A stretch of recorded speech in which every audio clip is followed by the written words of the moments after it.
If someone had asked you a year ago what you thought of people who wear masks after Halloween, the chances are your reaction would have been negative. Masks? What kind of person covers his face in public?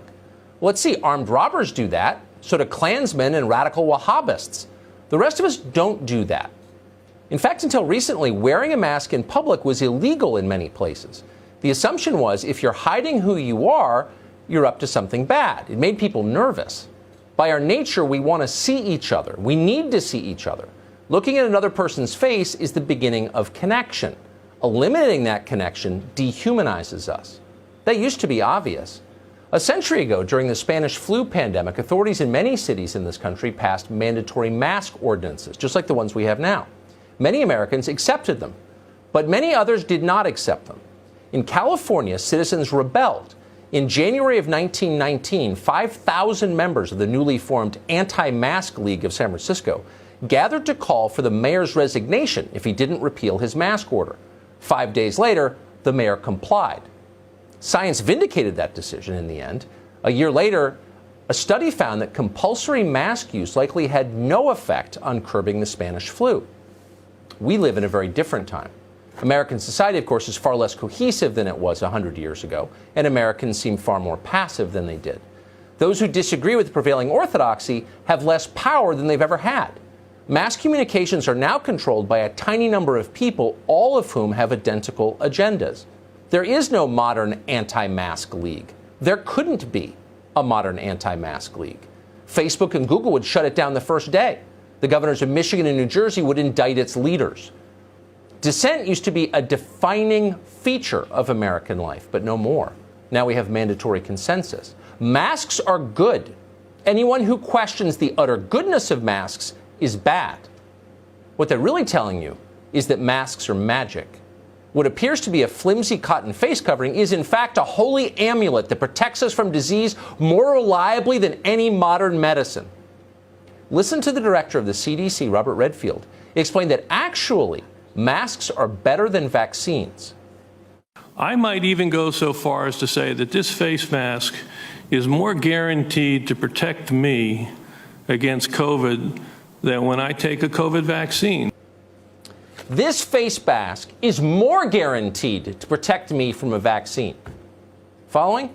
More guaranteed. There are now degrees of guarantee, apparently. That's quite an endorsement from a leading man of science. So go long on masks. There's nothing more important. The CDC said so. But of course, our politicians didn't need to hear that. They already believed it. Earlier this month, California's Governor Gavin Newsom sent a tweet from his office with this command, quote, "Going out to eat with members of your household this weekend? Don't forget to keep your mask on in between bites. Do your part to keep those around you healthy." Understand? You're eating with people you live with every day, but be certain to shield your faces as you eat for safety. That tweet is still up, by the way. They weren't kidding. Watch Newsom's fellow governor, Andrew Cuomo, the man who probably killed more Americans from coronavirus than anyone apart from the Chinese government, explain that if you don't wear a mask, you're a murderer. I think it's disrespectful of people not to wear masks. Do I think local government should be enforcing it? And should there be sanctions? Yes. Yes. Because it is a public health emergency. And I think there should be a penalty. Because you could literally kill someone. You could literally kill someone because you didn't want to wear a mask. You could literally kill someone. Literally, he said it twice. You selfishly wanted to breathe fresh air and conduct a human conversation. You are John Wayne Gacy. In Nashville, one city councilwoman suggested that citizens who don't wear masks could be charged with attempted murder. You know, I work for an organization that if they pass a virus, then they are tried for murder or attempted murder. Maybe there needs to be stronger legislation to say that if you do not wear a mask and you subject exposure of this virus to someone else, then there will be some stronger penalty as it is in other viruses that are exposed. So you thought you were smiling at someone you love. In fact, you were pulling the trigger. See you in jail, miscreant. Harsh words, but then science itself is harsh. Science has no regard for sentiment or public opinion. Science doesn't care about your feelings. Science is about facts, data, truth, measurable outcomes. So what is the science on masks? Well, as it happened, we have the latest for you tonight. And the science comes, interestingly, from the CDC, whose director just told you that masks were magic, more effective than vaccines. But the numbers from the CDC suggest otherwise.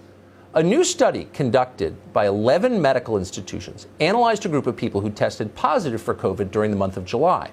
Here's the interesting part. Among those who were infected, more than 70% reported that they had, quote, always worn a mask for the preceding 14 days. Another 14.4% said they had, quote, often worn a mask. In other words, almost everyone, 85%, who got the coronavirus in July was wearing a mask, and they were infected anyway. So clearly this doesn't work the way they tell us it works. Clearly someone's been lying to us, many people actually. How did this happen? Well, the short answer is we're not sure how so many people got the coronavirus while wearing masks. But there are clues that our leaders appear to be ignoring. Here's one. According to a study published in April by researchers at several medical institutions, including the Cleveland Clinic, surgical masks are actually ineffective at stopping the inhalation of small airborne particles. Instead, the researchers found that surgical masks, which almost everyone is using to protect themselves from the coronavirus and not murder other people, are actually only useful from protecting users from, quote, large droplets and sprays. That's not how the coronavirus spreads. According to a letter signed by several researchers earlier this month in Science magazine, the biggest threat from the coronavirus, quote, by far, is when it's contained in small particles that can easily bypass face masks in aerosol form. Droplets quickly fall to the ground, but aerosol lingers. The researchers wrote that the tiny particles can remain in the air, quote, for many seconds to hours like smoke and be inhaled. The particles are, quote, highly concentrated near an infected person, but aerosols containing infectious viruses can also travel more than 6 feet and accumulate in poorly ventilated indoor air, leading to super spreading events. So if you've been wearing a mask at the table in between bites, this might come as a surprise to you. It's not what they told you. You should also know that consensus changes. They never admit it, but it does. Science changes as we learn more. It was only a few weeks ago that the same people yelling at you now for not wearing a mask were scolding you for considering buying a mask. February 29th, Jerome Adams, he's the U.S. Surgeon General, tweeted this, quote, seriously, people, stop buying masks. They are not effective in preventing the general public from catching the coronavirus. Now, at one point, we mocked him for saying that because that seemed absurd to us. If masks aren't effective, then why do surgeons wear them? But it turns out maybe he was onto something.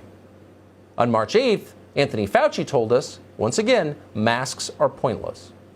Right now in the United States, people should not be walking around with masks.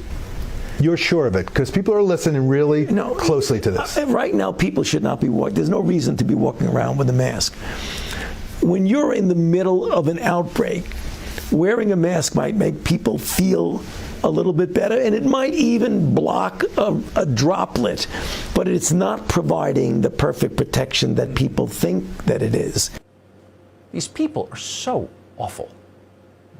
All of us are learning about this on the fly. It was a new disease. There are a lot of things we didn't know. But to pretend that you are speaking God's word and rearrange our society on the basis of that and never acknowledge that you were completely wrong, that your assumptions were false, that's the definition of dishonesty. And it's also the hallmark of the people who lead us. They know nothing.